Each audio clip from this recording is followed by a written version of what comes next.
प्रतिक्रिया दिली त्यासाठी। आणि राष्ट्रवादीचे प्रदेशाध्यक्ष शशिकांत शिंदे सध्या आपल्यासोबत आहेत। शशिकांत शिंदेजी, आपल्या तक्रारीची दखल घेतली गेलेली आहे। निवडणूक आयोगानं या सगळ्या तक्रारींची चौकशी करून अहवाल सादर करायला सांगितलाय। आपली पहिली प्रतिक्रिया आणि काय अपेक्षा आहेत यापुढे आपल्या? आमची हरकत एवढीच होती की विधानसभेच्या निवडणुकीला जे काही विधानसभेच्या निवडणुकीच्या अगोदरपासून जे हरकती घेतल्या होत्या, आता सुद्धा घेतलेल्या आहेत, पुराव्यासकट दिलेल्या आहेत, त्याची पूर्ण यादीची पडताळणी संपूर्ण महाराष्ट्राची व्हावी।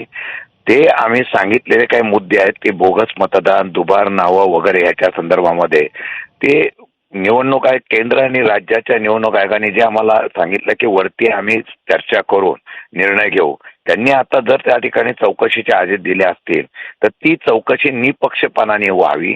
अधिकारी खाली हे दुबार नावं कशामुळे आली? ही दुबार नावं अधिकाऱ्यांच्या असलेल्या संगनमतानेच आली असा आमचा आरोप आहे। आता तेच अधिकारी परत त्या ठिकाणी चौकशी करणार आहे। ती चौकशी करत असताना जर ती निपक्षपाताने करावी, जर त्यामध्ये कोणी अशा प्रकारचं जाणीवपूर्वक केलं तर त्यांच्यावर तातडीने कारवाई करण्याची धमक ही निवडणूक आयोगाने दाखवावी, हा एक मुद्दा। आणि दुसरं की जोपर्यंत ही यादी प्रसिद्ध होते, चौकशी करून निपक्षपाताने येते, अशा प्रकारची होत नाही तोपर्यंत निवडणूक पुढे ढकलावी अशी आमची मागणी आहे। निवडणूक ही लोकशाहीने व्हावी, हक्क असलेल्या मतदारांनाही ती निवडणूक करावी अशा प्रकारची आमची मागणी आहे।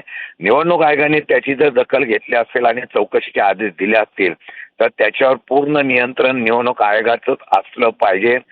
स्थानिक पातळीवरच हा घोळ झालेला आहे आणि स्थानिक पातळीवरच्या घोळामुळेच हा प्रॉब्लेम झालेला आहे, तर त्याच्या संदर्भात आमचा विश्वास नाही।